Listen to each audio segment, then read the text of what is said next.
വിശുദ്ധ കഅബയുടെ 109ാമത്തെ താക്കോൽ സൂക്ഷിപ്പുകാരൻ, ഷൈബി കുടുംബത്തിലെ കാരണവർ doctor Salih bin Zainul Abideen Al Shaibi വിടവാങ്ങിയപ്പോൾ അതൊരു കണ്ണീർ കഥയായി മാറി.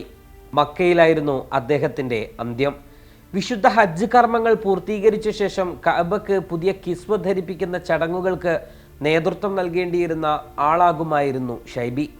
പ്രവാചകൻ മുഹമ്മദ് നബിയുടെ കീഴിൽ മക്ക കീഴടക്കിയതിനു ശേഷമാണ് ഷൈബി കുടുംബത്തിന് കഅബയുടെ കാവൽക്കാരുടെ ചുമതല നൽകി വന്നിരുന്നത്. ആ പാരമ്പര്യം അതേപോലെ തുടർന്നു വരികയായിരുന്നു. കഅബയുടെ 109ാമത്തെ സംരക്ഷകനായിരുന്നു doctor Salih bin Zainul Abideen Al Shaibi. മക്കയിൽ ജനിച്ച അൽ ഷൈബി ഇസ്ലാമിക പഠനത്തിൽ ഡോക്ടറേറ്റ് നേടി.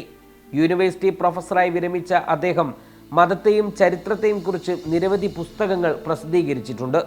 പ്രവാചകൻ മുഹമ്മദ് നബിയുടെ കീഴിൽ മക്ക കീഴടക്കിയതിനു ശേഷമാണ് ഷൈബിയുടെ കുടുംബത്തിന് കഅബയുടെ കാവൽക്കാരുടെ ചുമതല നൽകിയിരുന്നത്. കഅബയുടെ അകം പുറം വൃത്തിയാക്കൽ, കഴുകൽ, ഇസ്തിരിയിടൽ, കിസ്വ പിളർന്നാൽ നന്നാക്കൽ, സന്ദർശകരെ സ്വീകരിക്കൽ, അതുമായി ബന്ധപ്പെട്ട എല്ലാ കാര്യങ്ങളും അദ്ദേഹത്തിൻ്റെ കുടുംബത്തിൻ്റെ ചുമതലയാണ്. കഅബാലയത്തിൻ്റെ സൂക്ഷിപ്പുകാരനെ സാദിൻ എന്നാണ് വിളിക്കപ്പെടുന്നത്. 2013 അമ്മാവൻ അബ്ദുൽ ഖാദർ ത്വാഹ അൽ ഷൈബിയുടെ മരണത്തെ തുടർന്നാണ് സാലിഹ് അൽ ഷൈബി കഅബയുടെ കാര്യസ്ഥനായത്.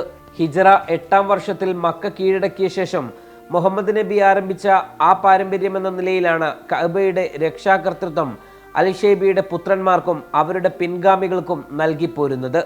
നഗരത്തിൻ്റെ താക്കോൽ ഉസ്മാൻ ഇബ്നു അബി തൽഹയെ ഏൽപ്പിക്കുകയും ആ ബഹുമതി തൻ്റെ കുടുംബത്തിൽ മാത്രം നിലനിൽക്കാൻ ഉത്തരവിടുകയും ചെയ്തിരുന്നു. കഅബയുടെ രക്ഷാകർതൃത്വം ഇന്നുവരെ കുടുംബത്തിലെ മുതിർന്നവർക്കാണ് നൽകി പോരുന്നത്. പ്രവാചകന്റെ കാലത്ത് താക്കോൽ സൂക്ഷിച്ചിരുന്നത് അബ്ദുദ്ദർ എന്ന സഹാബി വര്യനായിരുന്നു.